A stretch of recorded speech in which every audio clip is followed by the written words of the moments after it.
I think, Stacy, the thing that really resonates with me is that, listening to our bodies is really the truest form of listening, right? Like trying to figure Mm-hmm. out how we feel and how something in our worlds, our food, our, relationships, anything like that we're doing with our sleep or our exercise, really learning how to evaluate what's working and what's not. That's like the deepest lesson that we can learn, and just figuring out what helps us feel well and thrive.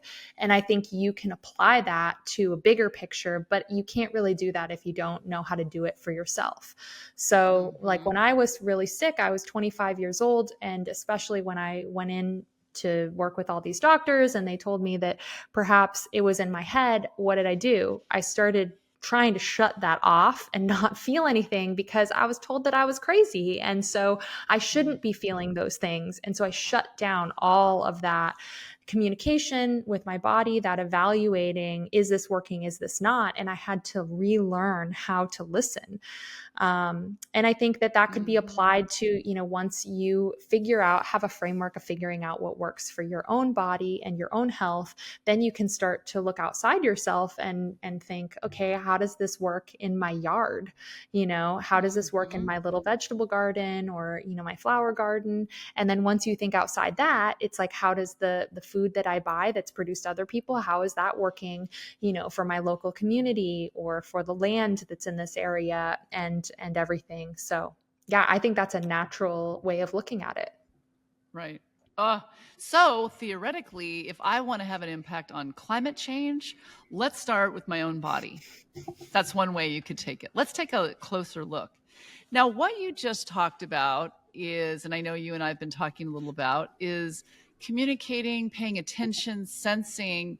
And it brings up for me something I work on, which is intuition, which is one of the senses or one of the tools we've been given that we're not given a lot of guidance about how to work with it. And I know that that has become more and more a factor in the way you work. And I'm curious to know how that factors for you, how you would describe that.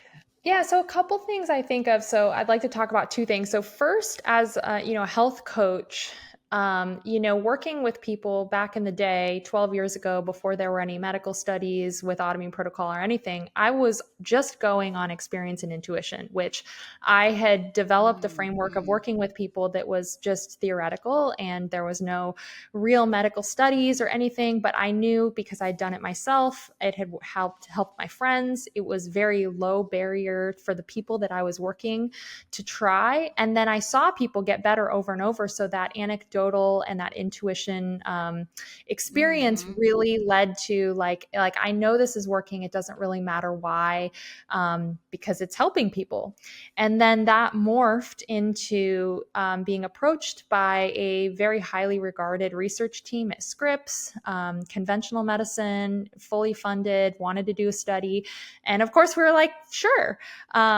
We have this thing that, intuitively we know it works, but like, let's put it to a test, which, for my science brain was like, here for, and Uh-huh. it Uh-huh. turns out, we get a phone call from them and they're like, wow, this works. And we were like, yeah, you know, Yeah.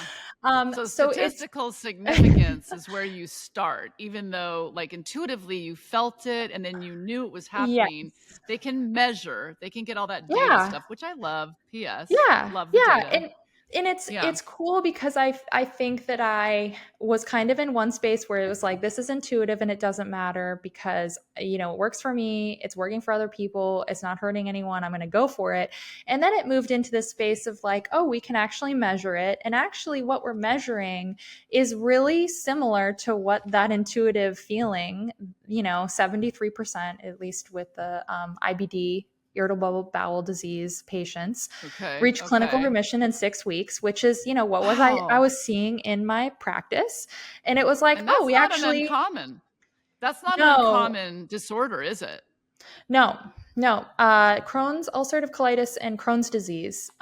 So having that number, it was really interesting because then we surveyed people who had done the autoimmune protocol but were not being monitored as a part of like a pilot study. So I'm Uh-huh. getting a little ahead of myself. The pilot study was actually 17 people that had IBD. They knew nothing about the elimination diet. They were given, here's your instructions, do this for 12 weeks.